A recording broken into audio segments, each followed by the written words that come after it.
नमस्कार साथियों की फैक्ट में आप सभी का स्वागत है। उम्मीद करता हूं कि आप सभी लोग बेहतर होंगे। सभी राष्ट्रवादी भाई बहनों से अपील रहेगी कि चैनल को सब्सक्राइब जरूर कर लें। पाकिस्तान से एक और अच्छी खबर आई है। अच्छी खबर एक आई है कि वहां पे फिर अज्ञात हमलावरों ने एक भारत के मोस्ट वांटेड आतंकी के करीबी आतंकी को ऊपर भेज दिया है। ऊपर भेज दिया का मतलब आप समझते ही होंगे। लगातार पाकिस्तान से ऐसी खबरें आ रही हैं और भारत के लोगों के लिए ये सब सुकून भरी खबरें हैं। पहले क्या खबरें आती थी कि पाकिस्तान का आतंकी आया भारत में, यहां विस्फोट कर दिया, वहां विस्फोट कर दिया, ऐसे कर दिया, वैसे कर दिया। हम बड़े दुखी रहते थे कि इतना बड़ा देश है, इतनी बड़ी मिलिट्री है, इतनी ताकतवर चीजें हैं, लेकिन फिर भी ये पाकिस्तानी घुस जाते हैं देश में, फोड़ देते हैं, कहीं भी कुछ भी कर देते हैं। लश्कर तोयबा का आतंकी है, कुछ दिन पहले निपटा था, अभी आप लोगों को पता है। ये जैसे मोहम्मद का आतंकी है। अजहर मसूद वही कांधार वाला, जब भारत को छोड़ना पड़ा था 3 आतंकी, जब कांधार प्लेन हाईजैक हुआ था, वो घटना आप लोग जानते ही हैं। जो लोग नहीं जानते होंगे एक बार इंटरनेट से जरूर पढ़ करके उस घटना के बारे में जानेंगे। उसी का एक करीबी था और इसको सुनने के लिए लाखों, हजारों, लाखों की भीड़ जुटती थी। पाकिस्तान में आप जानते ही हैं इस तरीके के जो मजहबी लोग हैं, जो पाकिस्तान में बहुत बड़ी दखल रखते हैं और भारत के खिलाफ जहर उगलते, साथ के साथ आतंकी भेजते हैं, उनको ट्रेनिंग देते हैं, भारत में आतंक फैलाते हैं। और आज से नहीं, लंबे समय से ये एक एक करके मारे जा रहे हैं। पाकिस्तान की पुलिस, जो भी स्थानीय पुलिस होती है, जहां पे भी ये मारे जाते हैं, वो कहती है टारगेट किलिंग है। आईएसआईएस और पाकिस्तानी आर्मी को समझ में नहीं आ रहा है कि हो क्या रहा है। कोई कह देता है कि अफगानी मार रहे हैं। पाकिस्तान वाले मैक्सिमम कहते हैं कि रॉ का हाथ है, और रॉ नहीं बोल पाते, रा बोलते हैं, रा का हाथ है इसमें। तो हाथ किसका है? काम बहुत सही हो रहा है। भारत के लिए सुकून भली खबर है, हमारे लिए खुशी की बात है। कोई भी कर रहा हो, और ये जो अज्ञात वीर हैं, इनको नमस्कार है, इनको सलूट है, इनको नमन। क्योंकि जिन लोगों के मार रहे हैं ना, वो इस धरती पर रहने लायक लोग नहीं। तो आइए देखते हैं कौन था वो।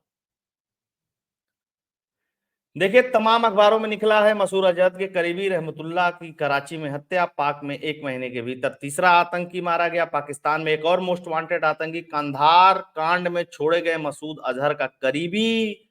आज तक में लिखा, कराची में मौलाना रहमतुल्लाह तारिक की गोली मारकर हत्या, जैश चीफ अजहर मसूद का करीबी बताया जा रहा। मतलब ये सब सारी चीजें इसमें लिखी हुई। देखिए यहाँ पे भी लिखा हुआ है, अमर उजाला की खबर है कि कांधार में विमान यात्रियों के बदले छोड़े गए आतंकी अजहर मसूद का करीबी मौलाना मारा गया, और इसको भी मारा अज्ञात लोगों ने, है ना।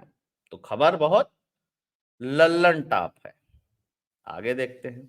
पाकिस्तान में एक और मोस्ट वांटेड की हत्या, कांधार कांड में छोड़े गए मसूद अजहर का करीबी था, चुन चुनकर हो रहा देश के दुश्मनों का शिकार।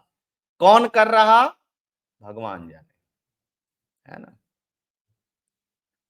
हाल ही में ढेर हुआ था लश्कर का आतंकी, अभी अकरम गाजी हुआ था, जो कश्मीर घाटी में आतंकी भेजता था, उनको ट्रेनिंग देता था, उनको भड़काता था। इसके अलावा हिजबुल मुजाहिदीन का एक कमांडर था रावलपिंडी में, उसको भी अज्ञात हमलावरों ने गोली मारकर उसकी हत्या कर दी थी। उसके बाद और भी बहुत सारे इस तरीके के, लगातार ये सिलसिला जारी है और लगातार हम लोग इस पे वीडियो भी कर रहे हैं।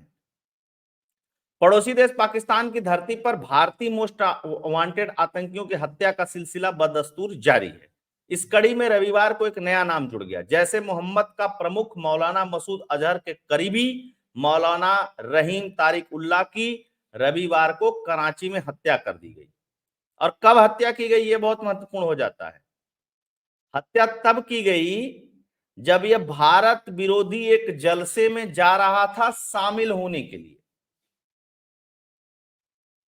ये जुटा लेते हैं 10, 5, 20, 25, 50 हजार को। उसके बाद बताते हैं कि हमारे यहाँ परमाणु बम है, हमारे यहाँ ये है वह है। वो बात अलग है कि इनके यहाँ आटा नहीं है। पूरा पाकिस्तान उधार पे चल रहा है, लेकिन बताते हैं अपने लोगों को। इनके यहाँ किताबों में भी यही सब पढ़ाया जाता है। ये बताते हैं कि हमने 65 की जंग जीती, हमने 72 की जंग जीती, हमने 99 की जंग जीती, अपने बच्चों को बताते हैं। जीते एक भी नहीं है, वो सब जानते हैं। पाकिस्तान के भी पढ़े लिखे, जो सही पढ़े लिखे हैं, वो भी जानते हैं, लेकिन उनकी मात्रा कम बची है, और जो बचे भी हैं वो अमेरिका, यूरोप के किसी कंट्री में जाकर के शिफ्ट हो गए, जो थोड़े बहुत ठीक हैं। पाकिस्तान में जितने रह रहे हैं वो सबके मन में भारत के प्रति जहर भरा हुआ है। वो पढ़ा लिखा हो, क्रिकेटर हो, वो वैज्ञानिक हो, वो पॉलिटिशियंस हो, वो सेना का आदमी हो, वो मौलाना हो, उससे कोई फर्क नहीं पड़ता। यहाँ बहुत लोगों को गलतफहमी है कि पाकिस्तान में कुछ पढ़े लिखे लोग हैं जो भारत से कुछ कोई मतलब नहीं है भाई। आप जिसको देखेंगे ना, जिसको, क्रिकेटर है, बड़े बड़े क्रिकेटर हैं, आके भारत में कुछ कमेंट्री करते थे, अभी बैन है तो कमेंट्री नहीं कर रहे हैं। टीवी वाले अभी भी इनवाइट करते हैं। इनमें कोई ऐसा नहीं है। हाँ, जो छोड़ करके चले गए हैं पाकिस्तान, दूसरे देशों में शिफ्ट हो गए शिक्षा के लिए, रोजगार के लिए, उनमें शायद भारत को समझने की थोड़ी क्षमता हो, ताकत हो, क्योंकि वहां पे भारतीय कम्युनिटियों के साथ वो उठते बैठते हो, तो थोड़ी उन पे भी बहुत विश्वास करने वाली बात नहीं। लेकिन पाकिस्तान के अंदर कहा जाए कि आज के डेट में, अच्छा, ये इनका शिक्षा से कोई लेना देना नहीं। ये दुनिया को 22-25 करोड़ हैं, सिर्फ ये बताते हैं कि हमारे पास परमाणु बम है।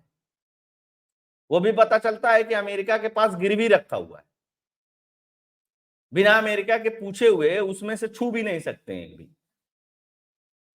ये फिर और बहुत सारी चीजें बताएंगे, लेकिन ये कभी नहीं बता पाते हैं कि इनकी कौन सी ऐसी उपलब्धि है जो दुनिया के मानव जाति के लिए, भलाई के लिए, कोई मेडिसिन बनाया हो, कोई गाड़ी बनाई हो, कोई आविष्कार किया हो, कोई अन्य बातें हो।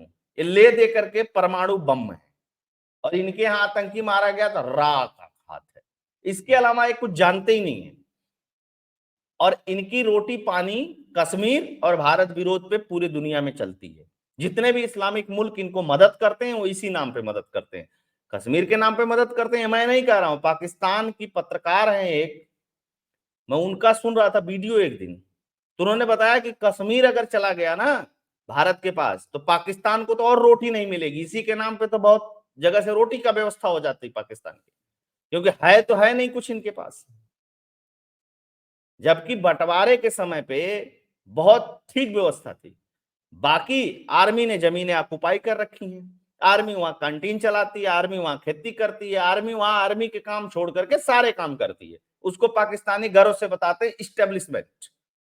इस्टेब्लिशमेंट समझते हैं? पता नहीं कौन सा इस्टेब्लिशमेंट। वहां मुख्यमंत्री हो, चाहे वहां का प्रधानमंत्री हो, चाहे वहां का कोई मंत्री हो, वो आर्मी के मर्जी से बैठता है और आर्मी की मर्जी से उतरता है। और वहां की आर्मी जो है वो कभी अमेरिका की मर्जी से चलती है, कभी चीन की मर्जी से चलती है, उसमें भी 2-3 फाड़ है, कुछ इधर चलते हैं, कुछ उधर चलते हैं। और जो इधर उधर नहीं चल पाते हैं उनको ये लोग निपटा देते हैं। वहां पे कर्नल जनरल रिटायर होते हैं तो उनके पास सैकड़ों एकड़ जमीन, तो लंदन में घर, तो अमेरिका में बैंक में खाते, तो पैसे, ये सब होते हैं। ये दुनिया से भी भीख मांग करके, अब इनके यहाँ के जो टॉप हैं वो जाकर के दुनिया भर में बसते हैं। ये स्थिति है पाकिस्तान की, ये कोई मैं नई बात नहीं बता रहा हूं। अब थोड़ा सा रिसर्च करेंगे तो पाकिस्तान के विषय पे जान जाएंगे कि कौन है। 1999 में कांधार प्लेन हाईजैक कांड के बाद तत्कालीन भारत सरकार ने मुक्त किया था। सूत्रों का कहना है कि मौलाना रहीम तारिक कराची में भारत विरोधी एक समारोह में के दौरान भीड़ को संबोधित करने जा रहा था, उसी दौरान इसकी हत्या कर दी गई। तो कहने का एक मतलब है कुल मिला जुला करके कि भारत के लिए तो देखो ये बहुत अच्छी खबर है, किसी भी एंगल से अगर इसको देखा जाए तो। लेकिन एक बात और है, पाकिस्तान में ये 2 4 10 20 नहीं है। जब तक ये बड़े बड़े नहीं निपटेंगे ना, तब तक इनके छोटों के निपटने से बहुत फायदा नहीं होने वाला है, क्योंकि ये बड़े बहुत सारे ऐसे छोटों को बना रखे हैं। हालांकि ये बहुत छोटे नहीं थे ये सब, ये भी बहुत बड़ा था। लेकिन अजहर मसूद जैसा जब निपटे, वो एक जमाते उल दवा कौन है उसका जो सरगना है, चश्मा लगाता है, वो नहीं टोपी लगाता, स्टाइलिश टाइप की, जिसका बेटा भी कुछ दिन पहले ऐसे ही मार दिया गया, अज्ञात लोगों ने किडनैप किया, ले आके मार दिया।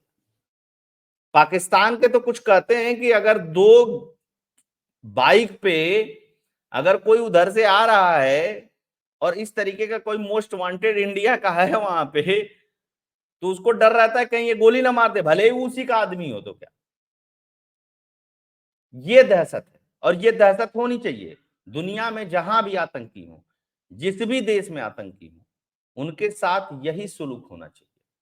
अज्ञात लोग मार दें, भगवान मार दें, कोई एजेंसी मार दे, कोई किडनैप कर ले, रास्ते में कहीं मर जाएं, कैसे भी मरे, इनका मरना बहुत जरूरी है।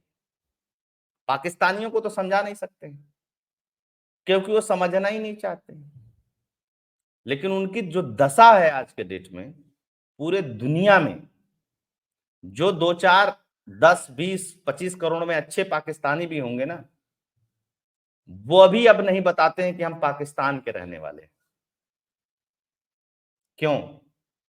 कोई क्रिकेट खेलने नहीं जाना चाहता, 2 4 टीमें गई भी तो उन्होंने बी टीम भेज दिया। अभी वर्ल्ड कप में ये सब आए थे, बुरी तरह पिट करके वापस गए हैं। भारत के साथ मैच था, स्टेडियम में जय श्री राम का गाना बज गया, तो पाकिस्तानी मीडिया वाले चिल्ला रहे हैं ना, वो जय श्री राम बज गया इसलिए हमारे खिलाड़ी हार गए।